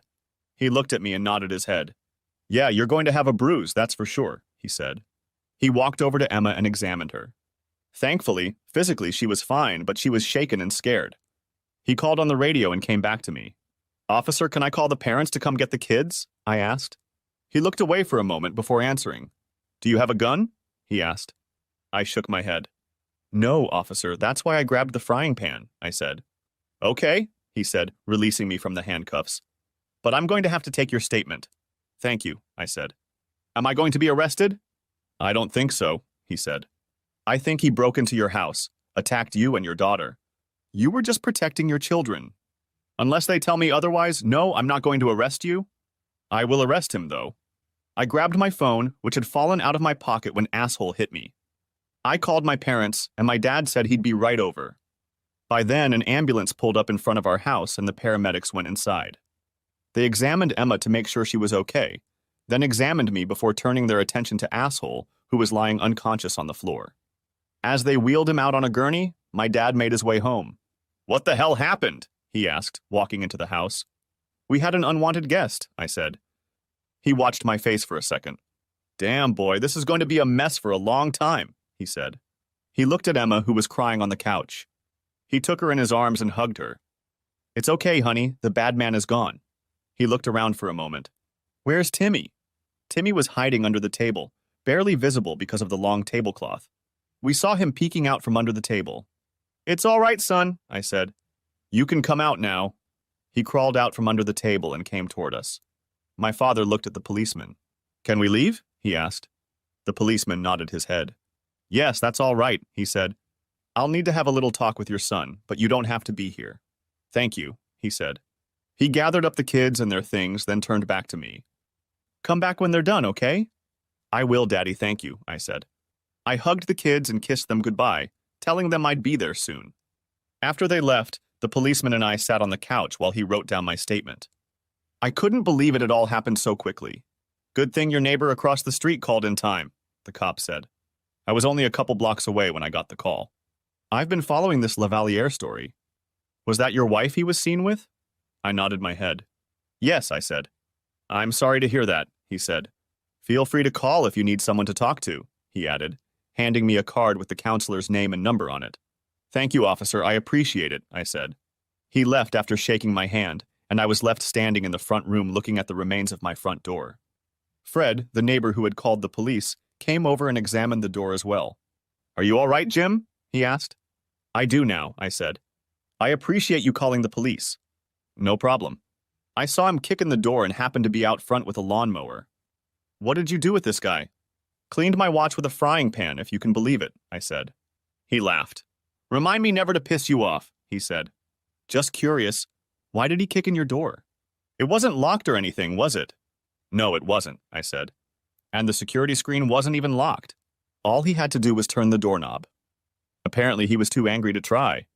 Well, I think we can still close the door, but the jam's completely disintegrated, he said.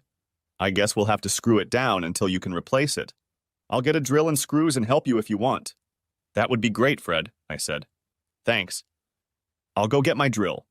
With Fred's help, we managed to close the door, but I had to bolt it because asshole had done damage to it when he kicked it with his foot. Luckily, the deadbolt wasn't locked at that point, and I was able to use it. That'll do it, he said. Let me know when you get a replacement, and I'll help you put it in. Thanks again, I said. Just one more thing my wife's cheating managed to ruin, I thought to myself. I quickly made 2 calls, one to Lisa and one to Audrey. Lisa wasn't very happy that I had mopped the floor with Zasrans with a frying pan, but she was glad it was all over, and even happier that I wasn't in jail and the kids were relatively okay. She was, however, amused by the fact that Lavaliere was in the hospital and would be arrested. Audrey told me she heard the call on the police scanner and had already talked to the reporter who covers police calls. You know I can't remain anonymous anymore, she said. It's all going to be in the police report. I know, I told her. We talked some more and she told me to stay tuned. Everyone will be talking about it now, she said. After we finished talking, I went upstairs and showered again. When I looked in the mirror, my eye was already black and blue. I decided I needed to make another call and dialed my boss's number. I explained the situation and told him I needed to take a few days to get things straightened out. Shit, she said. You had a hell of a weekend. That's okay. You've got a lot of free time ahead of you, so take a week and figure it out, okay? I will, thanks, boss, I said. We finished talking and I headed off to see my parents and kids. Linda pulled up to their house at the same time I did. I wasn't expecting her to show up, and I didn't know what to expect. I got out of the car just as she did, and we met on the walkway leading to the front door. She was shocked when she saw me. "Oh my God, are you okay?" she asked. I shook my head. "What happened?" "It's a little late to worry about my well-being, don't you think?" I asked sarcastically. "You want to know what happened?" "Your lover happened. He came to the house to pick a fight." "Yes, it is," I said. "Don't worry, I cleaned his clock with your big frying pan." "Did you hurt him?" she asked. "Please don't tell me you hurt him." I couldn't believe what she was saying. "He's been taken to the hospital," I said. "I don't know what condition he's in, and frankly, I don't care. All I know is that he'll be in police custody for a while. They're pressing charges against him." "By the way, why are you here?" "I came to see my kids," she said. "I miss them, and I haven't seen them since." You mean since the night you left us to be with asshole?" I asked her. "Roughly. It's only been, 36 hours? And you're just now thinking about them?" "Please don't call him that," she said. "That man ruined our marriage, Linda, and you helped him without a second thought for me or the children," I said, my anger building. "He ruined our family. I'd say that makes him an asshole of the highest order. And you're defending him." I walked into the house and she followed me. When we got inside, everyone looked in our direction. The children huddled close to their grandmother, who was now in character as Mama Grizzly. "What do you want?" Linda hissed. "I want to see my children," Linda said. Timmy looked frightened. He clung even tighter to my mother. Emma looked at my mother, unable to hide her disgust. "Why did you kiss that man, Mommy?" she asked. "What man?" asked Linda. "That man," Emma said, pointing to the TV. We looked over and saw Lavaliere's face on the screen. "This just came into Eyewitness News," read the news anchor. Sharks tight end. Mark Lavaliere is reportedly facing multiple charges tonight after he allegedly kicked in the door at the home of a woman he was seen with Friday night. According to police reports, he assaulted the woman's husband. The report says the husband defended the home with a large cast iron skillet. Lavaliere is currently at a county hospital being treated for a serious head wound and other injuries, the anchor reported. The district attorney said charges will be filed, and Lavaliere will be taken into custody when his medical condition improves. Sharks team management just released a statement saying Lavaliere is suspended pending the outcome of the investigation. The scene changed to show Roger and Jack standing behind a microphone. "We regret to report that tight end Mark Lavaliere is currently in the hospital being treated for a head wound and other injuries," Jack said. "We have read the police report and would like to apologize to the family he allegedly assaulted. For the record, we contacted the husband and made what we believe was a more than reasonable offer, however he declined it." "How do you respond to the pending charges?" one reporter asked. "As far as we can tell, these charges include terroristic threats, breaking and entering, assault, and battery." "We have no comment at this time," Roger said. "However, we have suspended Mr. Lavaliere pending the outcome of the investigation. At this point, he is still unconscious, so we have yet to hear his version of what happened." "That's all for today." "Thank you." The scene moved to the studio. "This is breaking news," the anchor said. "Stay tuned to Eyewitness News as it becomes available." Everyone turned to Linda as the report ended. "Oh my God," she said quietly. "Unconscious? What other injuries are they talking about, Jim? What did you do to him?" "That's right," I said. "Show concern for your lover. If you must know, I hit him." "Several times." Linda started to approach Emma, but the girl recoiled. My mother spoke up. "Haven't you done enough for these children?" she asked. "With this family? I think it would be wise for you to leave now, Linda," my father said. "While you still can." "And Linda," my mom said. "You will never be welcome in this house again." With tears in her eyes, Linda looked at the children, at my mother, then at my father, and finally at me. There wasn't an ounce of sympathy for her in the room. She turned and headed for the door. "It was just one night," she sobbed as she left. After she left, I hugged the children and they cried on my shoulder. Eventually, they quieted down. I kissed them both goodnight, and after saying goodbye, I left. When I got home, I reminded myself to enter through the garage since the front door didn't work. As I entered the house, the phone buzzed. I looked and saw it was calling me from LV, a close family friend who had recently retired after working for many years as an attorney. He was one of the smartest and wisest people I knew, and the best friend to a family like ours. "Hi, LV," I said when I answered. "Hey, you," the old man said. "I saw that report." I've been following the story and I recognized Linda from the pictures in the paper. Are you and the kids okay? Not really, I said. Is it true that you cleaned Lavaliere's watch with a frying pan? He asked. Yes, it's true, I said. He laughed. Good for you, he said. I take it you're divorcing Linda? Yes, I told him. Is there no chance you can negotiate with her? He asked. I'd hate to see you break up. No chance, LV, I said. I told him about the videotapes Lavaliere had sent and what he'd said. Well, that complicates matters somewhat, he said. Have you talked to a lawyer yet? I have an appointment with Lisa Hawkins in the morning, I said. Hawkins, huh? He asked. The Ice Queen herself. The Ice Queen? I asked. Yeah, she's cold as ice in the courtroom, he said. If you need scorched earth, she's your girl. But she's also one of the most expensive family law attorneys in the state. Are you sure you can afford her? She said she'd take my case pro bono, I said. Really? Asked LV. Any idea why? No, not one, I said. Maybe you should ask, he said. I will, I told him. We talked some more about this and that. If I can help you in any way, let me know, he said. Thanks, I told him, ending the conversation. I ate a little dinner, then picked up the things Lisa said she needed to see. I climbed into bed and fell soundly asleep. The next morning after breakfast, I was out the door. Halfway to Lisa's office, my phone rang. I saw that it was a call from Linda's mother, and I answered it, using a Bluetooth headset so I wouldn't get caught talking on the phone while driving. Jim, you have to go to the hospital, she said frantically. Why? I asked. It's Linda, she said. She tried to kill herself last night. Took an overdose of sleeping pills and some alcohol. She's been put down and her stomach pumped, but she's still out of danger. Tried to unhook yourself and screwed up too, huh? I asked coldly.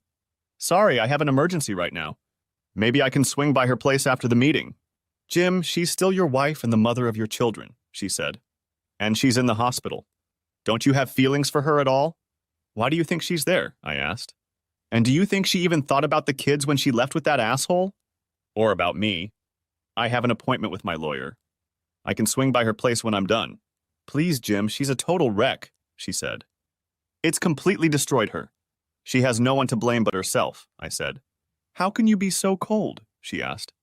Linda loves you and the children. I feel the love, I tell you, I said. I'd better be going. I'll look in on you when I'm done.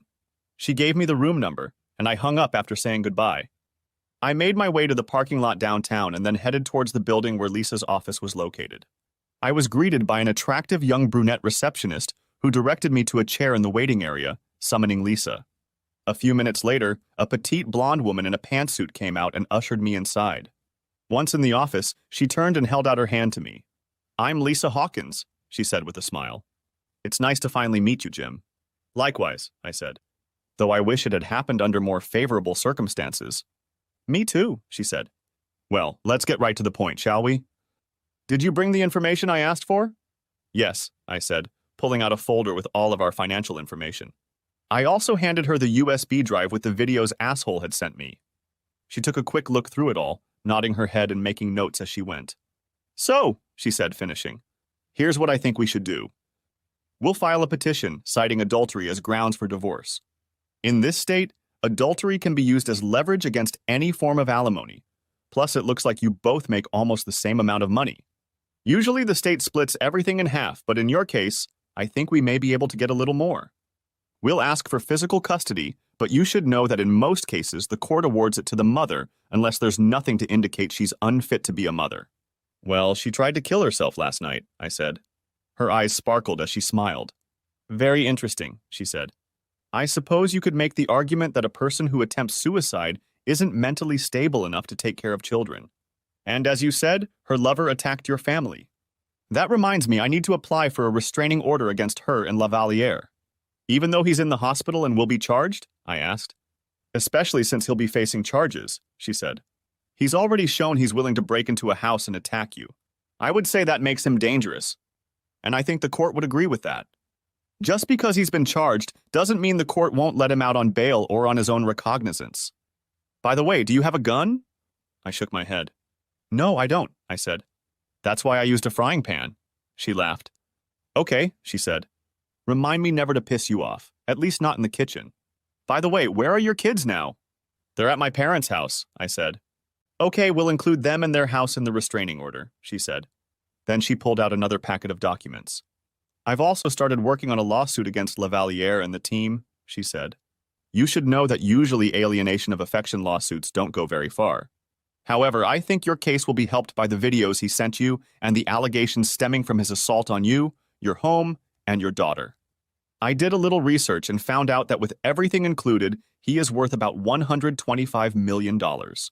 I think $12.5 million would be a reasonable figure considering what he did to you and your family. That doesn't mean you'll get that amount, but it's worth a shot. Since we know he's done this to other people, maybe we'll find out if they'd be willing to come forward. Maybe we can make it a class action suit. What do you say? You're a lawyer, I said. You do what you think is right.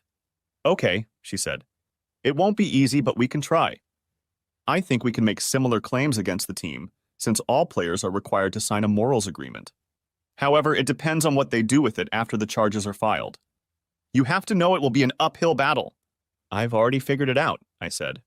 If anything, I think the divorce itself can be settled pretty quickly, she said. Adultery is still considered a misdemeanor in this state, even though no one has ever been prosecuted for it. I don't agree with that law, but it's still on the books. But we can use it to our advantage. If she tries to contest the divorce, we can use that as leverage. If she doesn't contest the divorce, it could be finalized in as little as 3 to 6 months. Litigation will take more time and work, but I think we'll end up ahead in the end. Any questions? Just one, I said. What is it? She asked. You said you were doing this pro bono, I said. Why are you doing it? You know you're not the only one Lavaliere has hurt, right? I nodded my head. He seduced my fiancée years ago before he became the star he is now. Wait, what? I asked. I'm sorry to hear that. Is he bisexual or something? She shook her head. No, not at all, she said. But apparently my then fiancé was. I was still confused, and it was obviously reflected on my face. She smiled and explained. We got engaged after the 2015 Obergefell decision allowed same-sex marriage nationwide. The situation was similar to yours. She fell in love with him at first sight, about the same as your wife. After that, things were never the same between us. I broke off the engagement, and frankly, I wanted to get back at him, but the opportunity never came until you came along. Most of his victims usually hid in shame after becoming cuckolds. I'm sorry to hear that, I said. Are you two still friends? We're friends, but I wouldn't say we're friends, she said. I've moved on, and so has she. She stopped and gave me a serious look before continuing. Does my lifestyle bother you? She asked. I shook my head. Not at all, I said, making her smile. Good, she said. I'm glad to hear you say that. So you and Audrey Tanis are together? I asked. She laughed and shook her head. We're good friends, but nothing more than that, she said. And no, there's nothing between us, but I wouldn't mind spending some time with her. Why? Have you thought about sleeping with her? She likes you, you know. I've never known her to take the story personally. That's the last thing on my mind right now, I said. These days, my kids are the most important thing in my life. That's the way it should be, she said. They need their father now more than ever. Look, let me get started on all this, and I'll have the divorce papers ready in a day or two. If your wife is still in the hospital, maybe we can file it there. I'd like to attend her funeral if possible, I said. I think we can arrange that, she said. She stood up, signaling that the meeting was over. I'll be in touch. Be careful, okay? I stood up and we shook hands once more. Leaving her office, I headed to the hospital to check on Linda's condition. I parked the car and headed inside. When I entered her room, her mother was talking to the doctor. I looked over and saw that Linda was hooked up to tubes running through her arms into a ventilator. She looked like hell. Oh, it's good you're finally here, her mother said. They've put her on a suicide watch and are going to run tests on her. They're worried she might have brain damage since she's been unconscious for so long. I mean, she almost died. What's wrong? I asked. After she came back from seeing you and the kids, she went upstairs. I heard her crying, so I went to check on her, she said. I held her in my arms for a long time and I thought she was fine, so I gave her a nightcap to calm her down. When I checked on her early in the morning, I saw an open vial of sleeping pills next to her glass, which was empty. Her face was blue and I thought she was already dead. I called 911 and they brought her in. They pumped her stomach and gave her something against pills, but she's not in the best condition. As soon as the doctor says her condition is stable, a psychologist will come in with her. Maybe they'll keep her in the psychiatric ward for a while. I don't know. How long will she be here? I asked. A few days, she said. I called her work and they put her on sick leave. Why? Are you going to serve her divorce papers here at the hospital? If she's here, yes, I said. How could you? She asked. It would kill her. She's already devastated enough as it is. Heavy shit, I said. She looked at me, shocked. Jim Carlyle, how can you be so cold and cruel? She asked. I looked at her for a moment before I spoke. I can be as cold and cruel as it takes, I said. She knew what she was doing when she left me, but she didn't care. Now she's going to have to pay for what she did to our family. I looked at Linda and saw a tear run down her cheek. I shook my head and left the room. When I got home, I did my best not to think about Linda. The first thing I needed to do was fix the door, so I went online and priced out doors. I realized I'd have to pay for the jam as well. Damn it! I took measurements and ordered a new door online. I also ordered new door locks. The website said my order would be delivered the next day, so I went to my neighbor Fred, who said he would help me hang the new door when it was delivered. The next 2 days were pretty much the same. I got up, ate, watched the news, then did chores around the house. When the door arrived, Fred and I hung it, and I replaced the door locks. Then I spent some time with my children. My parents were kind enough to drive them to school or daycare and pick them back up, but I wanted to see them as often as possible. It was hard to make them realize that their mother wouldn't be around as often as she used to. Emma was still afraid of adults, especially men, and I spent as much time with her as possible. Damn Linda for doing that, I thought. The day came when Linda was to be served with the divorce papers, and Lisa called me to let me know when the bailiff would show up. She advised me not to say anything until the papers were served. I gave her the room number and headed for the exit. I met the bailiff at the door and saw Linda's mother standing there, wiping tears from her face. Please don't do this to her, she begged. Not like this. I shook my head and went into the room with the bailiff. Linda was off the ventilator and lying in her bed, tears streaming down her cheek. The bailiff approached her. Linda Carlyle? He asked. It's me, she said quietly. He held out a manila envelope to her. You have been served with a summons, he said. In addition to the divorce papers, you will also learn that a restraining order has been issued against you and Mr. Lavaliere. You are both ordered to stay at least 500 feet away from your husband, your children, your husband's residence, and the residence of his parents. This includes your husband's place of employment. Failure to comply with this order will subject you to arrest and imprisonment. Do you understand? She nodded her head and turned to me. Can't we forget about it? She asked. It was just one night. One night is one night too many, Linda, I said. Emma still hasn't recovered from what your lover did to her. It never would have happened if you hadn't done what you did. Sign the papers, Linda. But I don't want a divorce, she said. What if I decide to fight it? Then I will have no choice but to formally charge you with adultery, I said. Adultery? She asked. Yeah, my lawyer says adultery is a misdemeanor in this state, I said. No one's ever been prosecuted for it yet, but there's always a first time. Just sign the papers and be done with it. If you look, you'll see that we're asking for half of what we already have in the bank. You'll also see that I'm asking for guardianship since you don't seem to be able to take care of yourself. Once the doctor says you are fine, I will allow you to see the children if they want to see you. Right now they don't. We're asking for a minimum amount of child support, but no more than that.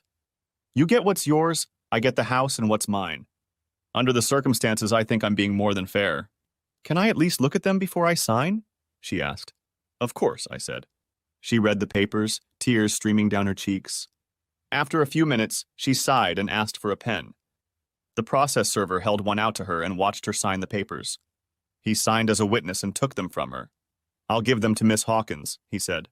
Have a good day. As he left the room, Linda looked at me, hot tears streaming down her face. Is there no way we can forget about this? She pleaded. I didn't intend to hurt you. It just happened. Actually, you wanted to hurt me, I said. You wasted no time leaving with asshole when he picked you up at that club. As soon as you saw him, he grabbed you. You didn't even bat an eye at me. There's no way I can forget what you did. Ever. She started crying even harder. I'm sorry, Jim, she said. Will you ever be able to forgive me? I shook my head. No, I said.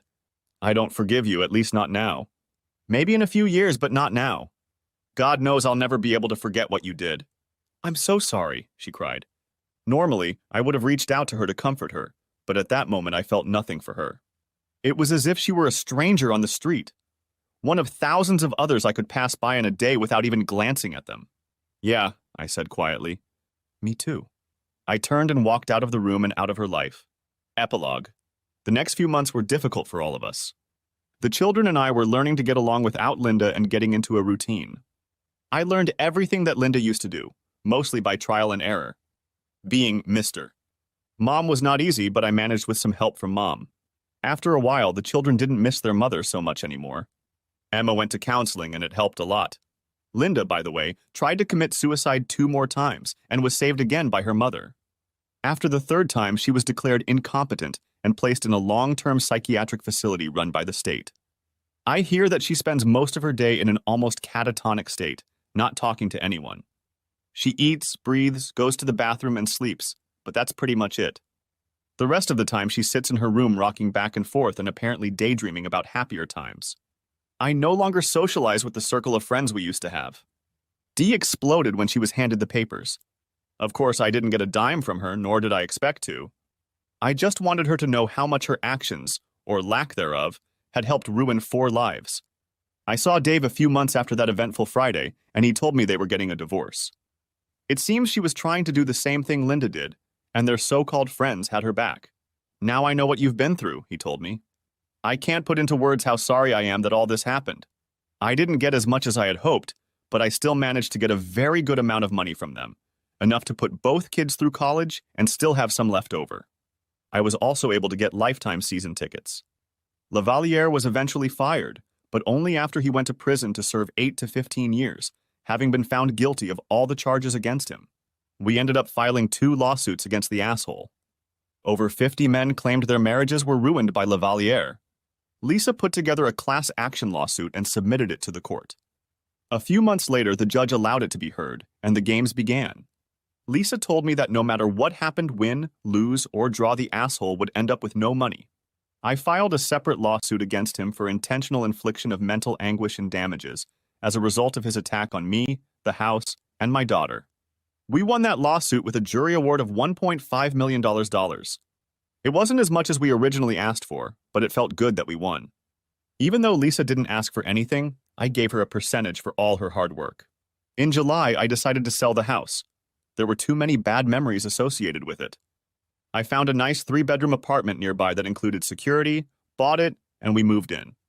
With the help of a psychologist, I was slowly getting my life together, but I still didn't have much of a social life as I spent all my hours with my children. After all, they were still my top priority. Audrey introduced me to April, her friend who was going through a divorce, and we dated for a few months. She was nice and we seemed to hit it off, but I was still shy after what Linda had done. In December, Linda's doctor asked if I could bring the children to see her for Christmas. He told me that this visit might help bring Linda out of her persistent depression. Up until now, they said she was still unable to accept them. I discussed this with her mother and asked the children if they would like to see their mother for Christmas. To my surprise, both wanted to, and on Christmas Eve, I took them to an institution in the middle of a well-maintained area on the outskirts of town. The children were nervous at first, hesitant to approach her. I couldn't blame them. She looked exhausted and utterly devastated. The light in her eyes was gone, and she seemed to be looking at something a million miles away. She perked up, however, when the children approached her and gave me a weak smile. "Thank you for bringing them," she said quietly. I nodded my head and said nothing. By then, most of the hatred I had felt for her was gone, replaced by sadness. The doctor and I watched as she recounted what had happened. After about an hour, the doctor asked if I wanted to take the kids. I watched for a while and shook my head. "No, let her have it," I said. "It's Christmas after all." He smiled and nodded his head.